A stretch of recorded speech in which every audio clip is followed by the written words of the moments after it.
안녕하세요. 나무아카데미입니다. 저희는 내신, 모의고사, 분석, 기출, 변형 문제를 제공하고 있는 국어 전문 학습 자료 제공 사이트입니다. 저희가 오늘 같이 볼 작품은요. 갈래복합 1강 한계사의 노스님에게 소화사 찰밥입니다. 첫 번째 한계사의 노스님에게부터 보도록 하겠습니다. 안개 같고 구름 같은 내 마음 하늘에 논이러 옥 세장에 금 자물쇠도 나를 잡아두지 못하네. 여기서 맨 첫 행에 구름 같은 이라고 표지를 제공하면서 직유법 나타나고 있는 거 알 수 있습니다. 화자는 세장에 가두고 자물쇠를 잠가 가둘 수 없는 새처럼 자유로운 마음 상태를 지향하는 모습을 알 수 있죠.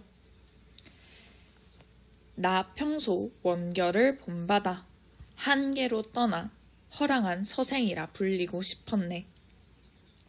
화자가 지향하고자 하는 모습이 여기서 나타납니다. 화자는 허랑한 서생이라고 불리며 한계로 떠나고자 하는 바람이 있었는데요. 그 이유는 원결을 본받고 싶었기 때문입니다. 이후 화자는 한계사의 스님을 우연히 여기서 만나 즐거워 눈썹 펴고 함께 웃누나. 우연히 한계사의 스님을 만나게 됩니다. 그러고 나서 웃는다 라는 표현을 통해서 즐거운 정서를 드러내고 있습니다. 남은 술 한 잔이야 참선에 방해될까. 그 말솜씨 시원한 바람 같아 더욱 좋아라. 함께 있느라 해 지는 줄 몰랐더니 십리길 푸른 안개 저녁빛을 재촉하네. 화자는 한계사의 스님과 만나서 시간 가는 줄 모르고 재미있게 시간을 보냈는데요. 함께 있느라 해가 지는 줄 모를 정도로 즐거운 시간을 보냈습니다. 이때 십리길 푸른에 색채어 등장하고 있다는 거 파악할 수 있겠고요. 마지막 결로 넘어가도록 하겠습니다. 다시는 한계를 그리워하지 않아도 되리. 스님의 눈빛이 한계보다 더 푸르니. 화자는 처음에 한계를 지향하고 바라고 있었습니다. 하지만 한계사의 스님을 만나 더 이상 한계를 그리워하지 않아도 된다는 의식의 변화를 드러내고 있는데요. 이렇듯 화자의 의식 변화가 나타나는 것은 중요한 출제 포인트가 될 수 있습니다. 이와 관련한 문제가 나올 수 있다는 것 짚어보면서 넘어가도록 하겠습니다.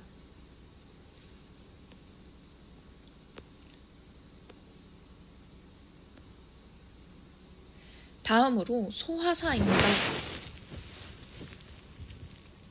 오경보가 자신이 올린 상소 때문에 북쪽으로 귀양가게 되었을 때 나는 설성에 있고 이윤지는 단양에 있었으므로 송별을 하지 못했다. 여기서 오경보라는 인물은 서술자가 추모의 대상으로 삼고 있는 인물입니다. 이때 나는 글쓴이로 이 글이 수필임을 알 수 있겠죠. 나에게 두보 전후 출세시를 서사해달라고 부탁했지만 나는 미처 써서 붙이지 못했다. 나는 일전에 오경보에게 부탁을 받았으나 이를 들어주지 못했기 때문에 미안한 마음을 드러내고 있습니다. 하지만 이후 들려온 소식은 오경보가 북쪽 변방에서 죽었다는 소식을 듣게 되었죠. 나는 경보의 넋이 객지에서 떠돌까 염려하여 초혼사를 지으려 했지만 슬퍼서 글을 쓸 수 없을 만큼 그를 애도하는 마음이 아주 컸습니다. 여기서 서술자의 비통함을 파악할 수 있습니다. 이후에 서술자는 꿈을 꾸게 되는데요. 입춘인 임자일 나는 꿈에 윤지와 함께 어느 방에 이르렀는데 텅 비어있는 게 아주 특이했다. 윤지는 내게 오동꽃을 먹어보라고 하였다. 꽃잎은 희고 꽃술은 붉어 흡사 목련 같은데 향기가 입안에 가득해 정신이 송연하였다. 꿈속에서 일어나는 일을 이야기하고 있는데요. 이때 오경보를 함께 만나게 됩니다. 죽은 오경보를 꿈속에서 만나고 있는 장면이죠. 이때 경보는 말하기를 동서양실 사이에 모퉁이를 따라 담장을 세워 깊고 그윽한 속에 꽃과 나무들이 은은히 비치게 하면 집이 빛날 거외다 라고 말을 하였다고 합니다.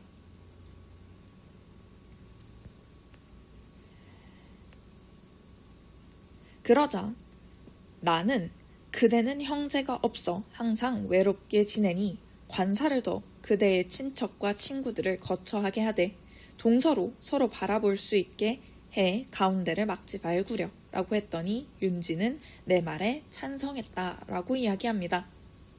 꿈을 통해 죽은 사람을 다시 만나는 비현실적 경험을 한 것을 볼 수 있겠죠.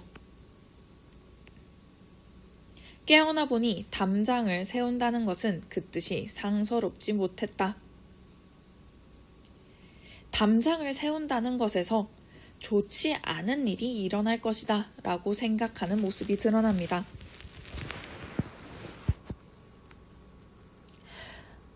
그러면서 맨 마지막에 경보가 꿈에 나타나게 된 이유를 생각해보는 문장이 나오는데요. 경보의 혼이 나에게 현몽하여 남쪽으로 온 것은 타양에 머물고 있지 않기 때문이 아닐까 라고 생각하는 장면이 마지막으로 나옵니다. 이때 서술자는 오경보의 혼이 객지에서 떠돌지 않게 된 것은 아닐까 하는 희망적인 마음을 품게 되네요. 마지막으로 찰밥입니다. 이 작품은 어머니가 나에게 싸준 찰밥에 대한 이야기를 쓴 수필이고요. 시작부터 내가 라고 시작하면서 나라는 글쓴이를 드러내며 갈래가 수필이라는 것을 알 수 있게 합니다.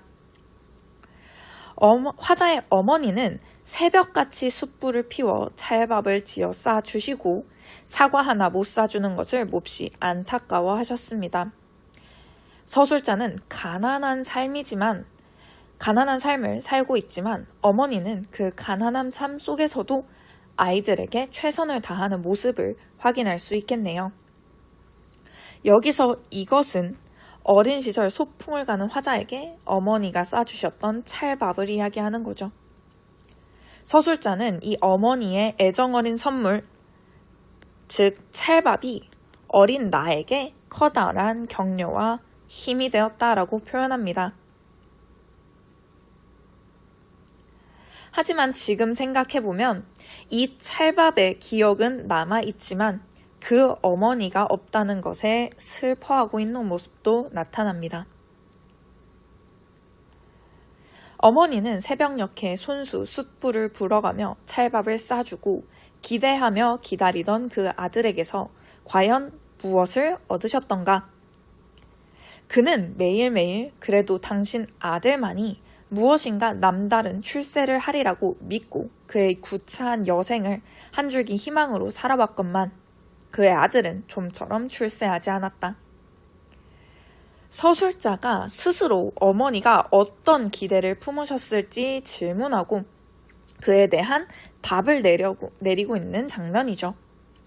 이는 자문자답의 형식이 나타난다라고 볼 수 있겠습니다. 어머니는 항상 서술자에게 나는 너의 성공하는 것을 못 보고 가지만 너는 이 다음에 꼭 성공해야 한다 라고 이야기했다고 하는데요. 결국 서술자는 백수 50에 성취한 바 없이 11살 때 메고 가던 그 밥을 손에 들고 소년시대의 기분으로 문을 나서는 사나이가 되어버렸습니다. 서술자는 어머니가 꿈꾸던 출세는 이루지 못했다라고 생각하는 것 같은데요. 그러면서 마지막에 어머니라고 어머니를 부릅니다. 야망에 찼던 어머니의 아들은 이제 찰밥을 안고 흰 터럭을 바람에 날리며 손등으로 굵은 눈물을 닦습니다. 라며 어머님의 부재에 대해서 슬퍼하는 내용까지 담고 있습니다. 자신의 삶에 대한 회한이 드러나는 부분이라고 볼 수 있겠죠. 이렇게 갈래복합 첫 번째 강 작품들의 내용 한번 같이 봤는데요. 저희 문제도 하나 같이 풀어보도록 하겠습니다. 1번 문제 함께 풀어보도록 하겠습니다. 먼저 영상을 멈춰두고 문제를 풀어보신 후에 다시 돌아오도록 하겠습니다.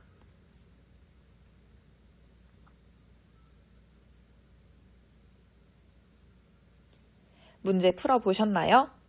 1번, 가에서 다에 대한 설명으로 가장 적절한 것은 묻고 있습니다.